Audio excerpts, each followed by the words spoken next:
Good morning all. Welcome to today's English class.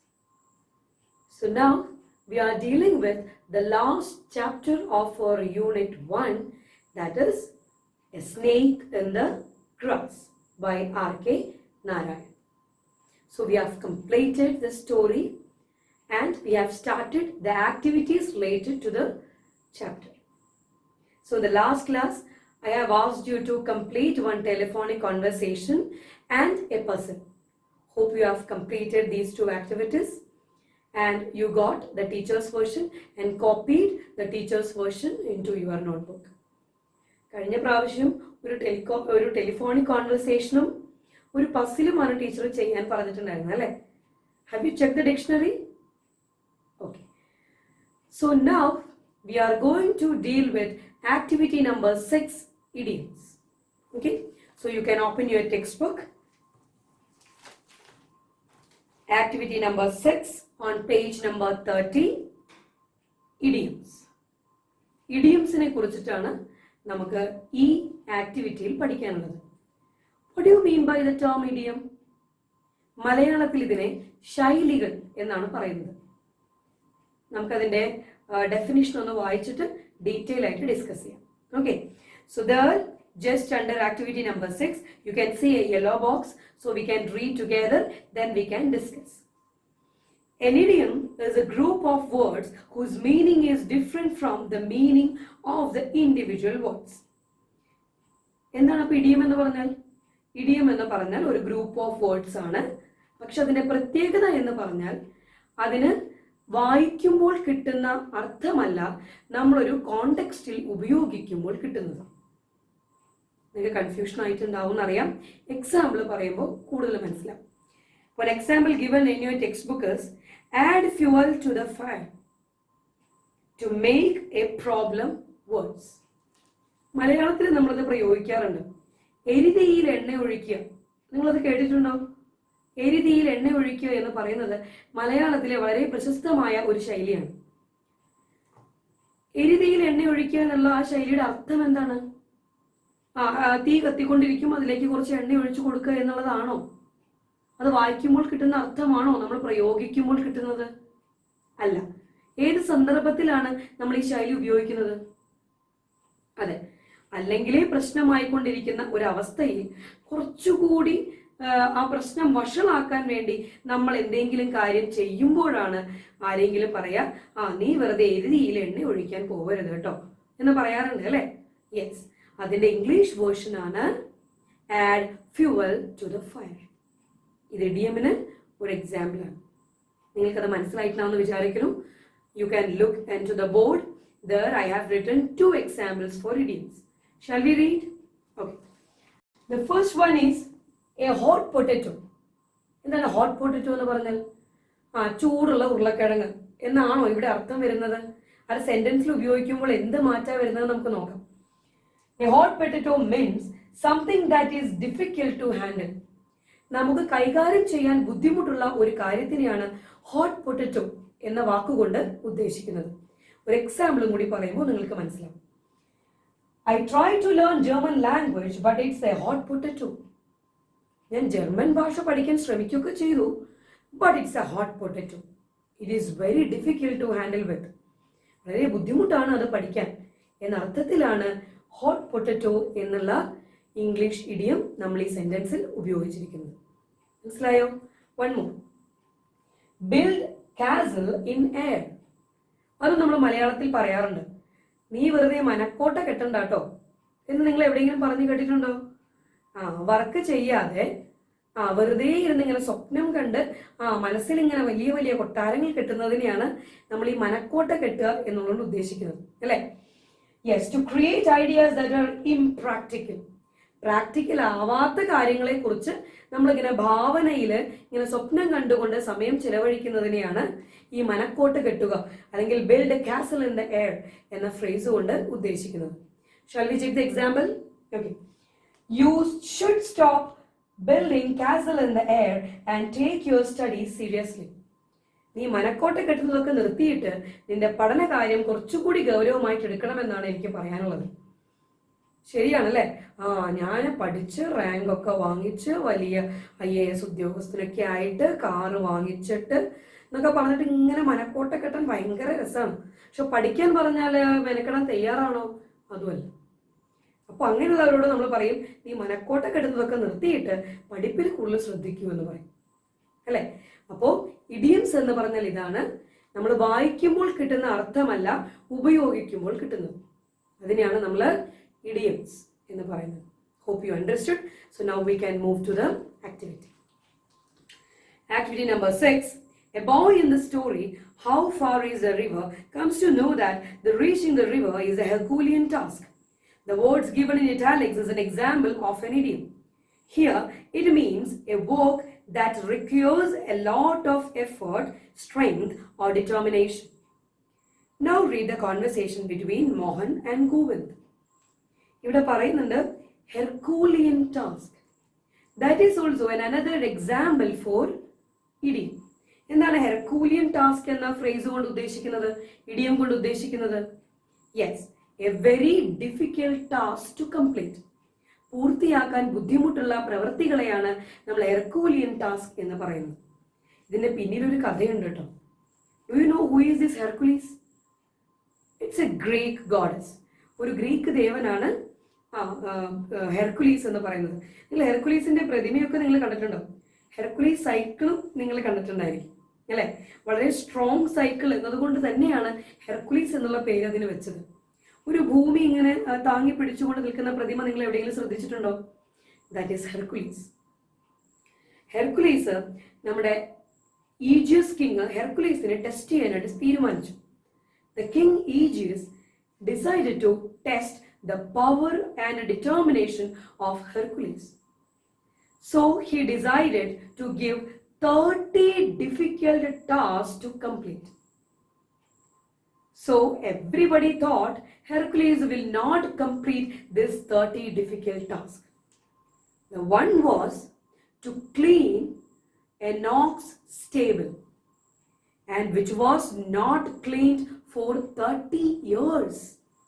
ഒരു 30 വർഷത്തോളം clean ആക്കാതെ കിടന്ന ഒരു ഓക്സിന്റെ സ്റ്റേബിളോ ഓക്സിന്റെ തൊഴുത്ത് ക്ലീൻ ആക്കുക എന്നുള്ളതായിരുന്നു ഈ 30 എണ്ണത്തിൽ ഒരെണ്ണം. അപ്പൊ ബാക്കിയുള്ളത് നിങ്ങൾക്ക് ഊഹിക്കാമല്ലോ. എല്ലാവരും വിചാരിച്ചു ഹെർക്കുലീസ് ഇതൊന്നും ചെയ്യില്ല, അവൻ ഈ പരീക്ഷയിൽ തോൽക്കും എന്ന് തന്നെ വിചാരിച്ചു. പക്ഷേ തന്റെ തീരുമാനം കൊണ്ടും തന്റെ ഹാർഡ് വർക്ക് കൊണ്ടും he could complete all these 30 task. ആ ഒരു പ്രവൃത്തിക്ക് ശേഷം ബുദ്ധിമുട്ടുള്ള പ്രവൃത്തികളെ സൂചിപ്പിക്കാനായി ഹെർക്കൂലിയൻ ടാസ്ക് എന്നുള്ള ഇഡിയം നിലവിൽ വന്നു എന്നാണ് കഥ. അപ്പൊ ഇങ്ങനെ കഥയുള്ള കുറച്ച് ഫ്രേസസ് ടീച്ചർ ഈ ക്ലാസ്സിന് ശേഷം നിങ്ങൾക്ക് അയച്ചു തരാം. നിങ്ങളത് വായിക്കണം. അത് മാതൃഭൂമി ദിനപത്രത്തിൽ വന്നതാണ്, നിങ്ങൾ കണ്ടിട്ടുണ്ടാവുമെന്ന് വിചാരിക്കുന്നു. ഒന്നുകൂടി അത് ശ്രദ്ധിക്കാത്തവർക്കായിട്ട് ടീച്ചർ അതൊരു ഫോട്ടോ എടുത്ത് നിങ്ങൾക്കത് അയച്ചു തരാം. അത് വായിക്കാനായിട്ട് മറക്കരുത്. Okay. Now we can read the conversation between Mohan and Govind. So while reading, you have to keep your pencil with your hand and underline the idioms. Okay. Mohan, who won the match? Mohan ചോദിക്കുകയാണ്, ആരാണ് match വിജയിച്ചത്? Govind, India played very well in the beginning, but then Australia, was a tough team. Michael Bevan turned the match in their favor. But our Harbhajan Singh then worked miracles. Mohan ചോദിച്ചത് ആരാണ് കളി ജയിച്ചത്? ഗോവിന്ദ് പറഞ്ഞ ഉത്തരം എങ്ങനെയായിരുന്നു? കൃത്യമായൊരു മറുപടി കൊടുത്തോ? ഇല്ല. ഇന്ത്യ തുടക്കത്തിൽ വളരെ നന്നായിട്ട് കളിച്ചു. പക്ഷെ ഓസ്ട്രേലിയ നിനക്ക് അറിയാലോ, ഭയങ്കര ടഫായൊരു ടീമാണ്. നമ്മുടെ മൈക്കൽ ബീവൻ അവര് ജയിക്കുന്ന രീതിയിലേക്ക് കളിയെ തിരിച്ചു. പക്ഷെ നമ്മുടെ ഹർഭജൻ സിംഗ് ഉണ്ടല്ലോ, നന്നായിട്ട് കളിച്ചു. ഈ സംഭാഷണത്തിൽ നിന്ന് ആരാണ് ജയിച്ചതെന്നൊരു ഐഡിയ നിങ്ങൾക്ക് കിട്ടിയോ? ഇല്ല. So what is the response of Mohan? Stop beating about the bush and tell me which team won. Hit the nail on the head please. എന്താ പറയുന്നത്? Stop beating about the bush. Yes, that is an example of idiom. So you can underline that sentence or that idiom with your pencil. Pencil കൊണ്ട് ആ D ഒന്ന് വരച്ചോളൂ. Stop beating about the bush എന്ന് പറഞ്ഞാൽ straight ആയിട്ട് കാര്യത്തിലേക്ക് വരാതെ അവിടെ ഇവിടെയൊക്കെ തൊട്ട് പറയാം. വളഞ്ഞു മൂക്ക് പിടിക്കുക എന്നൊക്കെ നമ്മൾ പറയില്ലേ? ഈ വളഞ്ഞു മൂക്ക് പിടിക്കുന്നതിനെ ഉപയോഗിക്കുന്ന ഒരു ശൈലിയാണ് stop, that is beating about the Bush. Means വളഞ്ഞ് മൂക്ക് പിടിക്കുക. അതുപോലെ വേറൊന്നുകൂടി ഉണ്ടല്ലോ, hit the nail on the head. നഖം കൊണ്ട് തലയിൽ കുത്തുക എന്നാണോ അർത്ഥം? അല്ല. കറക്റ്റ് പോയിന്റിലേക്ക് വരൂ, കൃത്യമായിട്ട് ആരാണ് ജയിച്ചത് എന്ന് പറയൂ, കൃത്യമായത് പറയൂ എന്ന അർത്ഥത്തിലാണ് ആ ഇഡിയം അവിടെ ഉപയോഗിക്കുന്നത്. So there are two idioms that is used in the conversation. The one is beating about the bush. The second one is hit the nail on the head. So I thought you have underlined these two idioms with your pencils. Right? Okay. Now, adana activity number 7. Identify the idiomatic expressions from the conversation given above. മുകളിൽ കൊടുത്തിട്ടുള്ള കോൺവെർസേഷനിൽ നിന്നും idiomatic expressions underline ചെയ്യാനാണ് 7ാമത്തെ activity. നമ്മളതിപ്പോൾ just ചെയ്തു. ഇനി നമുക്ക് അതിന് തൊട്ട് താഴെ you can see 2 boxes, box A and box B. In box A, you can see 4 examples for idioms. And just opposite to it, we can read the meanings of these idioms. നമുക്കൊന്ന് നോക്കിയാലോ? Okay. The pros and cons. Pros and cons എന്ന് പറഞ്ഞാൽ നമ്മളൊരു നാണയത്തിന്റെ ഇരുവശവും പോലെ. ഒരു problem നമ്മൾ അല്ലെങ്കിൽ നമ്മളൊരു കാര്യം ചെയ്യുമ്പോൾ 2 ഭാഗവും കേൾക്കണം എന്ന് നമ്മൾ പറയാറില്ലേ? ആ അർത്ഥത്തിലാണ് the pros and cons എന്ന ഫ്രേസിന്റെ അർത്ഥം. A feather in one's cap. അത് നിങ്ങൾ കണ്ടിട്ടുണ്ടാവും. ഒരു പൊൻതൂവൽ കൂടി, കിരീടത്തിൽ ഒരു പൊൻതൂവൽ കൂടി എന്നൊക്കെ നമ്മൾ മലയാളത്തിൽ പറയാറുണ്ട് അല്ലേ? ഒരു അച്ചീവ്മെന്റ് അല്ലെങ്കിൽ ഒരു നേട്ടത്തിനെ സൂചിപ്പിക്കാനാണ് ഈ ഇഡിയം ഉപയോഗിക്കുന്നത്. Keep one's word. അത് വായിക്കുമ്പോൾ തന്നെ അർത്ഥം മനസ്സിലായിട്ടുണ്ടാവും. പറഞ്ഞ വാക്ക് പാലിക്കുക. Let the cat out of the bag. അവനെ നന്നായിട്ടൊന്ന് ചോദ്യം ചെയ്തപ്പോ അവന്റെ പൂച്ചു പുറത്ത് ചാടി എന്ന് നമ്മൾ മലയാളത്തിൽ പറയാറുണ്ട്.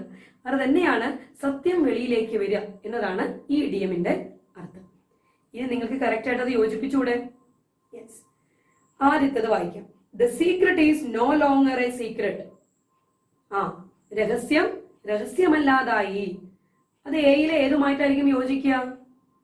Yes, let the cat out of the bag. അപ്പൊ അവിടേക്ക് നേരെ വരച്ചോളൂ.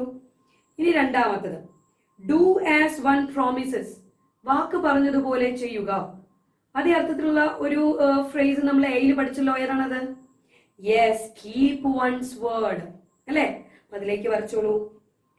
ഇനി the argument for and against. അനുകൂലിച്ചും പ്രതികൂലിച്ചുമുള്ള വാഗ്വാദങ്ങൾ അല്ലെങ്കിൽ ആശയങ്ങൾ. അതുമായിട്ട് ബന്ധപ്പെട്ടത് ഒന്നാമത്തത് അല്ലെ? The pros and cons. അപ്പൊ അതിലേക്ക് വരച്ചോളൂ.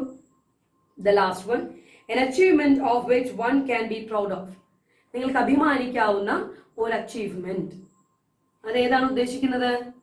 അതെ, the feather in one's cap. ഈ 4 ഇഡിയംസ് മനസ്സിലായല്ലോ. അപ്പോൾ തൊട്ട് താഴെ ഫില്ലിംഗ് ദ ബ്ലാങ്ക്സ് എന്ന് പറഞ്ഞ 4 സെന്റൻസുകൾ ഉണ്ട്. സെന്റൻസിന്റെ അർത്ഥം മനസ്സിലാക്കിയിട്ട് കൃത്യമായ ഇഡിയം നിങ്ങൾ അവിടെ ഉപയോഗിക്കുന്നു. So just below you can read 4 sentences. After understanding the contextual meaning of the sentence, you have to pick out the correct phrase or correct idiom from the box. Can you do it? Shall we do it now? Okay. Then read the first one. When the thief was questioned, he dash. കള്ളനെ നന്നായി ചോദ്യം ചെയ്തപ്പോൾ അവന്റെ secret അല്ലാതായി മാറി. ഏതാണത്? Yes, he let the cat out of the bag. അതെടുത്ത് ഇവിടെ എഴുതിക്കോളൂ. ആദ്യത്തിന് ഉത്തരം ഏതാണ്? Let the cat out of the bag. Completed. Then the second. Our school has won the first prize in the state level hockey competition. It is. ഞങ്ങളുടെ school hockey കോമ്പറ്റീഷനിൽ 1ാം സ്ഥാനം കരസ്ഥമാക്കി. അത് ഒരു achievement ആണ് അല്ലെ?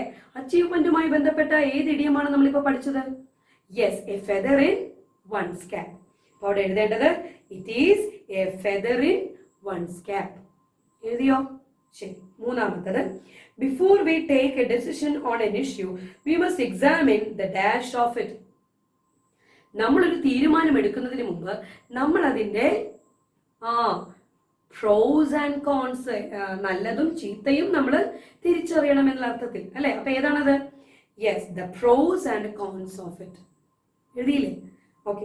Then the last one, give promises only if one can. പാലിക്കാൻ പറ്റിയെങ്കിൽ മാത്രമേ വാക്ക് കൊടുക്കാവൂ. അപ്പോൾ ഏതാണ് അവിടെ യോജിക്കുക? Yes, keep one's word. So we have completed activity number 6 and 7. I hope you understood idioms. Okay, now we are moving to our next activity, activity number 8. In activity number 8, we are going to discuss about the usage of I wish. നിങ്ങൾ മുമ്പ് കേട്ടിട്ടുണ്ടായിരിക്കും I wish. It's a very important grammar item. ഇത് USS വരാറുണ്ട്. അതേപോലെ തന്നെ നമ്മുടെ 7ാം ക്ലാസ്സിലെ പരീക്ഷകൾക്കാണെങ്കിലും editing സെഷനിൽ I wishന്റെ usage കണ്ടുവരാറുണ്ട്. So listen carefully how we can use I wish. I wish, what is the meaning of the phrase I wish? ഞാൻ ആഗ്രഹിക്കുന്നു അല്ലേ? അപ്പോൾ നമുക്ക് ആക്ടിവിറ്റിയിലേക്ക് പോകാം. Read the following sentence from A Snake and the Grass. The college boy murmured, I wish I had taken the risk and knocked the water pot from Dasa's hand. This is a sentence taken from our chapter Snake in the Grass. This is the last line of our chapter, isn't it? What is the meaning of this line? ഇതിന്റെ അർത്ഥം എന്താണ്? College boy സ്വയം പറയാണ്, I wish I had taken. ഞാൻ ആ risk എടുത്തിരുന്നെങ്കിൽ, ദാസയുടെ കയ്യിലുള്ള ആ pot ഒന്ന് നോക്ക് ചെയ്ത് നോക്കാനുള്ള റിസ്ക് ഞാൻ എടുത്തിരുന്നെങ്കിൽ എന്ന് ആഗ്രഹിച്ചു പോവാണ്. ആക്ച്വലി നമ്മൾ ചെയ്യാത്ത ഒരു കാര്യത്തിന് ഇപ്പോൾ ഒരു കുറ്റബോധം തോന്നുകയാണെങ്കിൽ ആ സമയത്ത് നമുക്ക് ഉപയോഗിക്കാൻ പറ്റാവുന്ന ഒരു ഫ്രേസാണ് I wish I had. I വിഷിന്റെ കൂടെ ഐ ഹാഡ് ചേർക്കുന്നത് നമുക്ക് പണ്ട് എപ്പോഴും അങ്ങനെ ഒരു ആഗ്രഹം ഉണ്ടായിരുന്നു, അല്ലെങ്കിൽ അത് നമുക്ക് നടന്നില്ല, അതിൽ നമുക്കൊരു കുറ്റബോധമുണ്ട്. അങ്ങനെയുള്ള സന്ദർഭങ്ങളിൽ നമുക്ക് എന്തുപയോഗിക്കാം? I wish I had. പ്രത്യേകത എന്താന്ന് പറഞ്ഞാൽ ഐ വിഷ് ഐ ഹാഡ് ഉപയോഗിച്ചു കഴിഞ്ഞാൽ അടുത്ത ഉപയോഗിക്കുന്ന വെർബ് പാസ്റ്റ് പാർട്ടിസിപ്പിൾ ആയിരിക്കണം. ടേക്ക്, ടേക്കൺ അല്ലെ? ടേക്കൺ എന്നുള്ളതാണ് അവിടെ ഉപയോഗിച്ചത്. നിങ്ങൾ ശ്രദ്ധിച്ചു? I wish I had taken the risk. അങ്ങനെ വേണം ഉപയോഗിക്കാൻ. I wish I had taken the risk. വളരെ സിമ്പിൾ ആയിട്ട് പറയുകയാണെങ്കിൽ ഐ വിഷ് ഐ ഹാഡ് എന്ന് പറഞ്ഞാൽ എനിക്കത് ഉണ്ടായിരുന്നെങ്കിൽ. അതേപോലെ ഉപയോഗിക്കുന്ന മറ്റൊരു പ്രയോഗമാണ് ഐ വിഷ് ഐ വേർ. ഞാനത് ആയിരുന്നെങ്കിൽ. I wish I were a bird. ഞാനൊരു പക്ഷിയായിരുന്നെങ്കിൽ. I wish I were a butterfly. ഞാനൊരു ബട്ടർഫ്ലൈ ആയിരുന്നെങ്കിൽ. I wish I were a millionaire.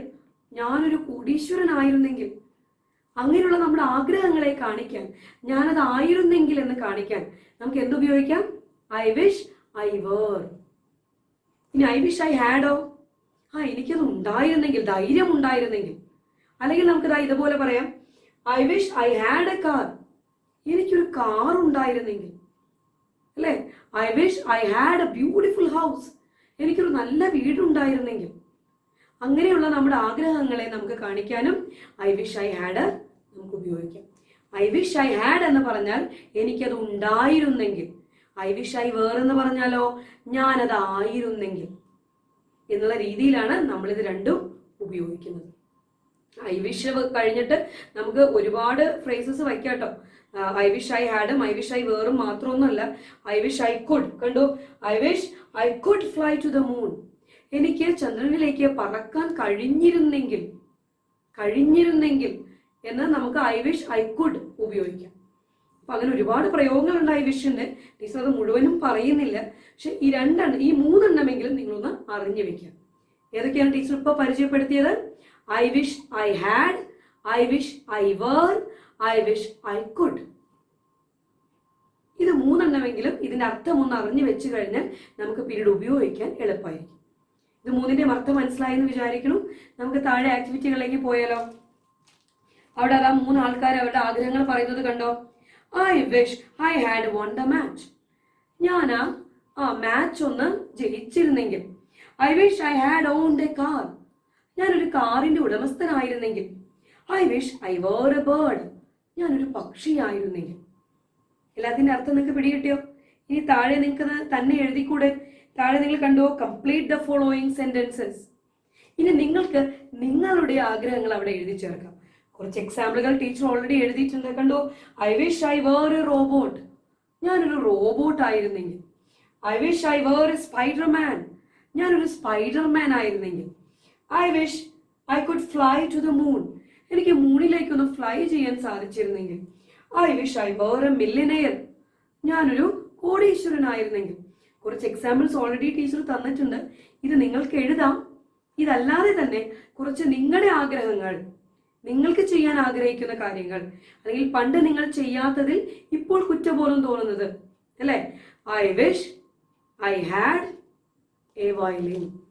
എൻ്റെ കയ്യിൽ ഒരു വയലിൻ ഉണ്ടായിരുന്നെങ്കിൽ, അല്ലേ? I wish I had studied music. ഞാൻ മ്യൂസിക് പഠിച്ചിരുന്നെങ്കിൽ. ഇങ്ങനെ നിങ്ങളുടെ ആഗ്രഹങ്ങൾ ഇതൊക്കെ ഉപയോഗിച്ച് നിങ്ങൾ നോട്ട് ബുക്കിലും കൂടി ഒന്ന് എഴുതി നോക്കണം. So will you do it? Okay. So I'm stopping today's class so we can meet in the next class. Thank you.